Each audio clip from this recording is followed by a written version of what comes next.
Hello students, this is from TSN school. और students, हम जो फर्स्ट चैप्टर अभी पढ़ रहे थे, आपको फर्स्ट वीडियो और सेकंड वीडियो में हमने मशीन्स के बारे में, फर्स्ट वीडियो में हमने मशीन्स के बारे में पढ़ा, सेकंड वीडियो में हमने कंप्यूटर के बारे में पढ़ा कि कंप्यूटर किस तरह से हमारी हेल्प करता है। ठीक है, अब हम चेक करेंगे कि जैसे आपको बताया कैलकुलेशंस, प्रोसेसिंग, इनपुट आउटपुट, हमारे लॉजिकल ऑपरेशंस। मुझे उम्मीद है कि आप सबने काम किया होगा, आपने चेक करा होगा कि लॉजिकल ऑपरेशंस और कैलकुलेशंस कैसे होती हैं। ठीक है, अब हम स्टार्ट करते हैं आपके फ्रेश टॉपिक से, फीचर्स ऑफ कंप्यूटर। अब हमने मशीन के बारे में पढ़ा है, हमने सेकेंड वीडियो में कंप्यूटर के बारे में पढ़ा है। ठीक है, कंप्यूटर हमारे लिए क्या इम्पॉर्टेंट रखता है, हमारी लाइफ में क्या इम्पॉर्टेंट रखता है, हमारे डे टू डे लाइफ में हमारे को क्या इम्पोर्टेंस देता है, हम किस तरह से कंप्यूटर का इस्तेमाल करते हैं, ये सब हमने अभी तक पढ़ा है। ठीक है, हम उस पर वीडियोस देख सकते हैं और हम उसके ऊपर अपना वर्क कर सकते हैं। हम वो अपनी मेमोरी में हमारा इंफॉर्मेशन हमारा शेयर करता है, अपना सेव करके रखता है, डेटा को सेव करके रखता है। वो हमारे अकॉर्डिंग वो हर चीज़ अपने पास रखता है। अगर हम कुछ भी उसके अंदर स्टोर करना चाहते हैं, हम स्टोर कर सकते हैं। हम उस पर मूवीज़ देख सकते हैं, हम किस तरह से म्यूज़िक चला सकते हैं, हम किस तरह से उसके ऊपर कैलकुलेशन करते हैं और उसमें हमें कितनी उसकी स्पीड रहती है, हम उसको कब तक इस्तेमाल कर सकते हैं, कितनी देर तक, कितने समय तक हम उसको इस्तेमाल करते हैं, इन सब के बारे में आपको बताया है इससे प्रीवियस वीडियो में। और आपके फर्स्ट वीडियो में आपको बताया कि मशीन किस तरह से वर्क करती है और मशीन हमारी लाइफ में क्या इम्पोर्टेंट है। अब हमारे लाइफ में जैसे कंप्यूटर इम्पोर्टेंट हो रहा है, तो उसके कुछ फीचर्स भी हैं कि वो हमारे लिए किस तरह से इस्तेमाल किया जाता है। ठीक है, और उसके फ़ायदे क्या हैं। अब उसके फीचर्स हम स्टार्ट करेंगे। Features of computer. A computer plays a very significant role in our daily life. जैसे कि मैंने अभी आपको बताया कि कंप्यूटर जो है हमारी लाइफ में बहुत इम्पॉर्टेंट रोल प्ले करता है। हमें नहीं पता कि वो करता है, लेकिन कैसे ना कैसे करके वो हमारी लाइफ में एक इम्पॉर्टेंट रोल प्ले करता है। ठीक है, तो हमारी डेली लाइफ में छोटे से छोटे चीज़ के लिए हम कंप्यूटर का इस्तेमाल करते हैं। Because of its following features, उसकी फीचर्स क्या क्या है, ठीक है, उसका एडवांटेजेस क्या हैं, हमारे लिए वो फ़ायदा क्यों करता है वो मशीन। पहली है हमारी हाई स्पीड। कंप्यूटर की स्पीड बहुत हाई रहती है। आप कंप्यूटर अगर इस्तेमाल करते हैं तो उस कंप्यूटर के अंदर आप जैसे कि कुछ भी जैसे आप इस्तेमाल कर रहे हैं, ठीक है, कंप्यूटर आपने ओपन किया, आपको म्यूज़िक भी चलाना है, उसके अंदर आपको वर्क भी करना है, उसके अंदर आपको कैलकुलेटर भी चाहिए, उसके बाद आप चाहते हैं वो मतलब आपका ये तीनों काम, जैसे आप कुछ लिख रहे हैं, माइक्रोसॉफ्ट वर्ड में हम लिखते हैं, साइड में आपने कैलकुलेटर भी ओपन कर रखा है, उसके बाद आपने जो है अपना म्यूज़िक भी चला रखा है। तो ये जो तीन चीज़ें हैं, ये तीनों चीज़ें साइड बाय साइड चल रही हैं, तो उसका क्या मतलब है, उसकी स्पीड अच्छी है कंप्यूटर की, हाई स्पीड रहती है, जिससे क्या है आप अपने तीनों काम एक साथ कर सकते हैं। सो हम हाई स्पीड के बारे में पढ़ेंगे। A computer can do big and complex mathematical problems with in fraction of second. Processing speed of a computer is very fast. जो भी हम उसमें मैथमेटिकल प्रॉब्लम्स हमारा कुछ भी है, वो with in a fraction of seconds, मतलब चुटकी भर में वो आपका काम करके आपको शो करेगा। चाहे आपके कितने ही बड़े कैलकुलेशंस हों, कुछ भी हो, वो आपको करके देगा। Processing speed of a computer is very fast. जो कंप्यूटर की स्पीड है वो बहुत तेज़ होती है एज़ कम्पेयर टू किसी और ह्यूमन बीइंग की। हम किसी भी ह्यूमन बीइंग को ले लीजिए, बट ह्यूमन बीइंग से ज़्यादा फास्ट किसकी है, कंप्यूटर की। ठीक है, तो वो बहुत स्पीड से काम करता है। एक्यूरेसी मीन्स एक्यूरेट आंसर, आपको रॉन्ग आंसर नहीं देगा, वो आपको एकदम एक्यूरेट देगा। मैं ये नहीं कहूँगी कि 100% वो आपको जो है 100% देगा, लेकिन एक्यूरेट देगा ताकि आपको प्रॉब्लम ना आए। A computer never gives the wrong result if you input the correct data। अगर आप डेटा सही डालेंगे तो कंप्यूटर आपको वो ही आंसर देगा। ठीक है, अगर आपका डेटा गलत हुआ तो आपका रॉन्ग आंसर होगा, लेकिन अगर आपने करेक्ट डेटा डाला तो आपको वो रॉन्ग रिजल्ट नहीं देगा, वो सही रिजल्ट देगा। The accuracy of a computer is very high. Accuracy of a computer is very high का मतलब ये है कि वो आपको एक्यूरेट अमाउंट ऑफ आपके आंसर्स को देगा, और एक्यूरेसी उसकी हाई रहती है। ठीक है, क्योंकि वो आपका एक्यूरेट जो अमाउंट है वो आपको एकदम एक्यूरेसी पे ही देता है, एकदम हाई रहती है उसकी। मतलब आपका चाह के भी वो गलत नहीं होगा, एक्सेप्ट अगर आपने डेटा गलत ना डाला। डेटा अगर आपने सही डाला है तो आपको आपका वो एक्यूरेसी आपकी वो एकदम करेक्ट देगा। इट कैन डू कैलकुलेशंस करता है, and retrieval of information without any error. किसी भी तरह के कोई भी तरह का एरर नहीं देगा, जो भी इंफॉर्मेशन आप दे रहे हैं, और जो इंफॉर्मेशन आप दे रहे हैं वही प्रोसेस होकर के आपके पास वापस आएगा। ठीक है, जिस तरह का इनपुट आप दे रहे हैं उसी तरह से वो आउटपुट आपको शो करेगा। थर्ड पॉइंट है आपका reliability. Computers are highly reliable to give accurate result.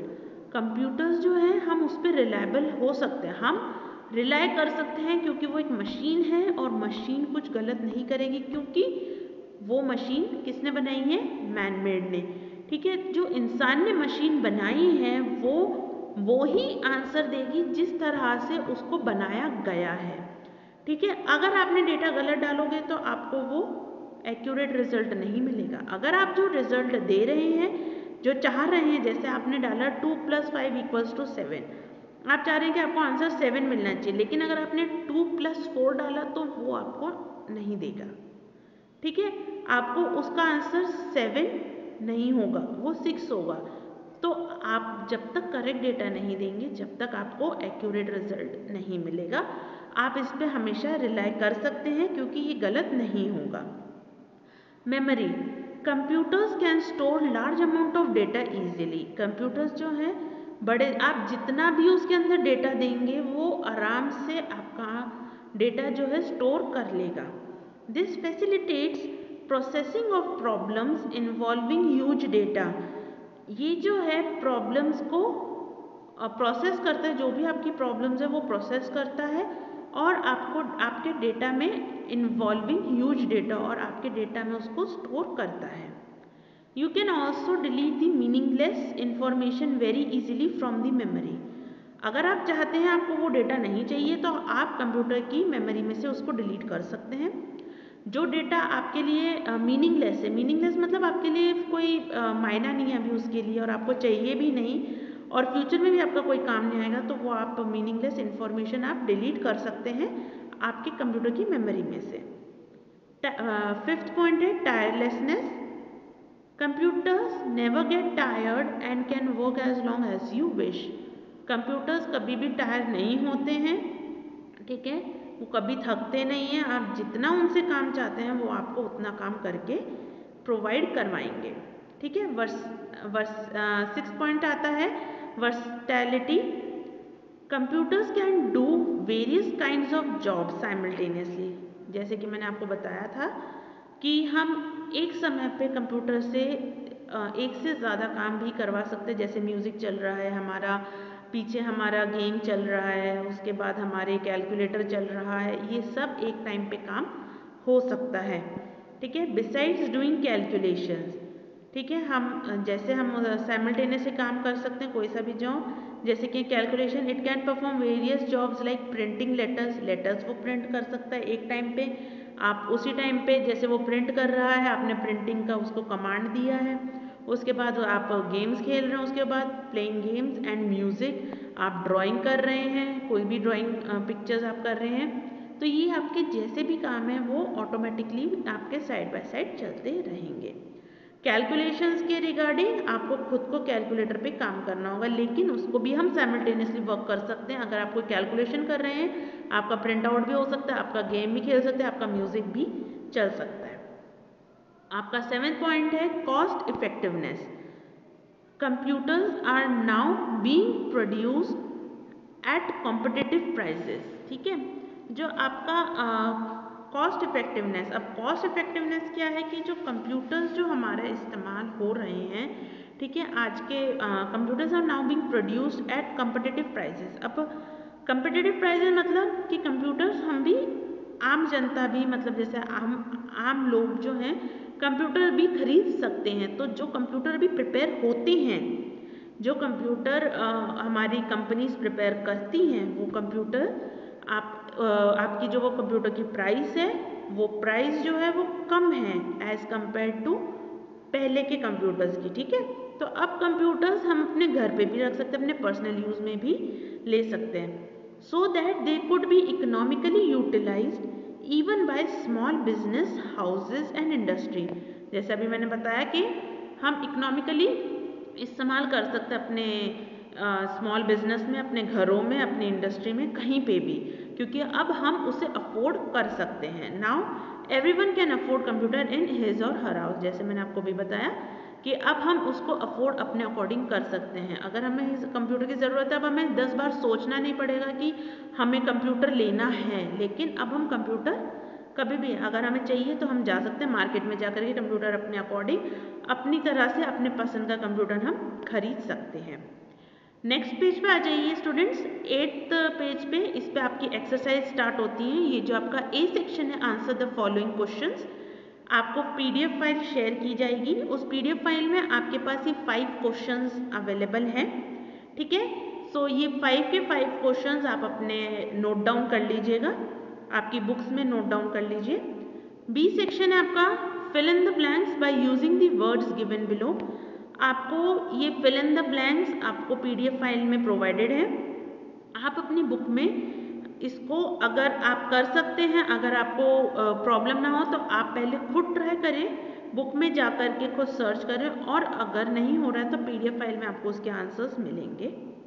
Next page है 9th, इस पे आपको सी सेक्शन है, write T for true and F for false statement. इसमें आपको ट्रू एंड फॉल्स है, आपको चेक करना है कि किस तरह से ये ट्रू एंड फॉल्स इस्तेमाल हम कर सकते हैं, ठीक है। आपको ट्रू एंड फॉल्स बताने हैं। Find the words given in the box in the word grid. अब ये जो आपको वर्ड्स दे रखे हैं, कंप्यूटर, इनपुट, रिलायबिलिटी, ये जो वर्ड्स आपको अवेलेबल हैं, ये जो वर्ड्स आपको अवेलेबल हैं यहाँ पे साइड में बॉक्स में, ये जो आपको एक ग्रिड दिया हुआ है, ठीक है, इस वर्ड ग्रिड में आपको सर्च करना है अपने अकॉर्डिंग, ओके। उसके बाद है आपका ई सेक्शन। ई सेक्शन में है which of the following are machines, tick them. अब आपको चेक करना है कि कौन सी मशीन्स हैं और कौन सी नहीं। जो मशीन है उस पर आपको टिक करना है। तो ये आपको पीडीएफ फाइल शेयर की जाएगी, पहले आप खुद से आप उसको करिए। अगर कोई गलत आता है तो आप पीडीएफ फाइल से, आपको सारे आंसर्स अवेलेबल हैं, आप उस अकॉर्डिंग आपके आंसर्स देख सकते हैं, ठीक है। Thank you students. अभी के लिए आपके लिए ये फर्स्ट चैप्टर यहीं पे हम आपका फिनिश करते हैं, और आप इसको अच्छे से पढ़िएगा, और सारे जो भी आपको पीडीएफ फाइल शेयर की जाएगी प्लीज़ उसके थ्रू आंसर्स चेक कर लीजिएगा। Thank you students.